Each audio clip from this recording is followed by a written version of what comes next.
Welcome back, Trinidad and Tobago. Well, the Attorney General, Faris Al-Rawi, heads to court today to file an interpretation summons asking the High Court to determine how to proceed with the 53-part heard matters of former Chief Magistrate Marcia Ayers Caesar. The summons is one of two routes suggested by the Director of Public Prosecutions on the matter. The other was a legislative route involving amendments to the Preliminary Inquiries and Summary Courts Acts. Now, the legislative recommendation was vetoed by the opposition when the Prime Minister, Dr. Keith Rowley, and the opposition leader, Kamala Prasad-Bissessar, would have met in July.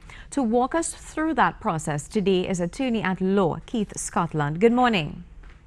Good morning. Now, you are in support of this move, are you or are you not? And if so, why? Well, the move it's an interesting move, and if we can start by what it intends to achieve, maybe we can get some perspective.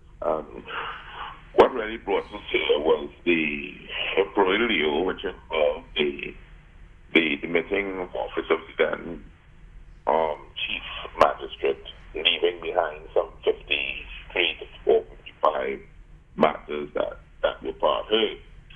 What is happening now is that the government is going to the court to have an interpretation of the Preliminary Inquiries Act, as I understand it, to determine whether or not in the circumstances of a magistrate, a sitting officer in a preliminary inquiry, demitting office, what happens relative to someone, another magistrate, taking over a matter and continuing it, or whether the matters have to start over de novo. That is my understanding of it. And I suspect that the purpose is to see how best we can expedite the matter. Now, on a factual basis, one has to understand that the now sitting acting Chief Magistrate has recommenced, but albeit de novo, some of the matters. So you'll have to understand that time now is of the essence, because we don't want, by the time the court determines the summons, that all the matters have been completed. But what that may do is at least set the precedent for the future. But we are more concentrating on now and those 55 matters that were left. Well, some of them almost completed, but to start over. Now, you also have clients who are affected by this apparent stalemate. What are their thoughts on this development? No one who has had a matter going on for so long. None. I have about 6 sets of clients who have been affected by this.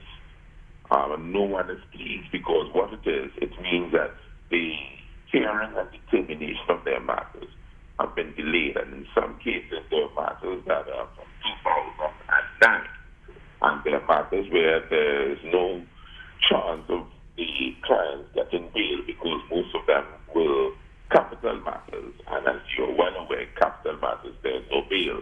So what you have is that persons have matters before the court, they cannot access bail, and their matters were the varying degrees, part heard, meaning started close to completion, and now they have to start over. There are several issues that now are involved, which one would be the cost, one would be time, one would be the administration of justice. And when you put all of that in the mix, I can tell you that none of the clients, at least not my clients, is pleased. And why not the amendments to the Preliminary Inquiries and Summary Courts Acts?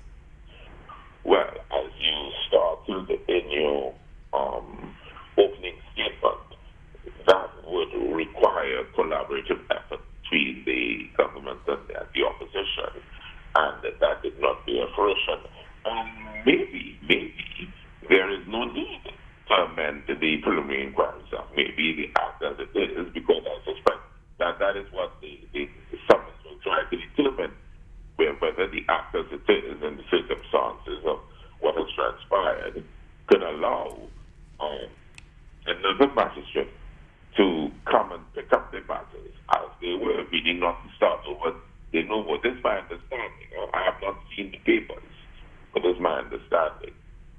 Now, by filing this motion, what does it really say for the judiciary? Is it that they can't handle their own affairs?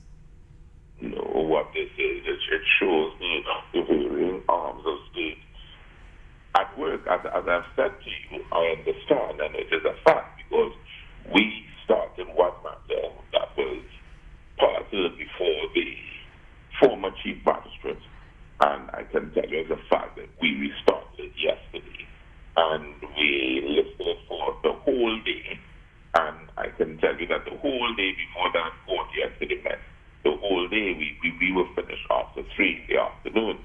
So it is not that at all.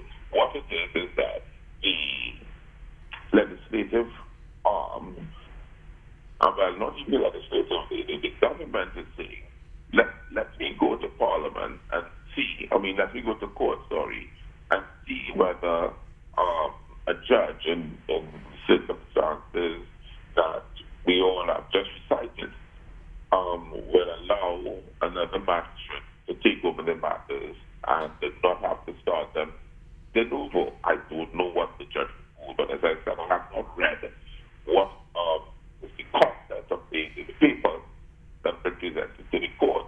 But I don't think that it says that the judiciary is not handling what it's supposed to do. I'm saying this. It is really one of bulwark of our democracy and an efficient judiciary. And this is what I think is not coming out as collusively on the courtroom before the public. You would have read that over the vacation period, because you know that the High Court is on its vacation until 16th of September.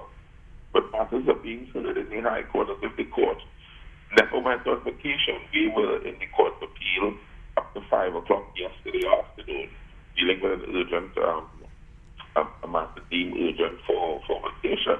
And the judge came out and the matter was dealt with. Mr. Scotland, thank you so much for taking our call this morning. It was a pleasure chatting with you. You. All right, so we take a short break. We return with more. Stay tuned.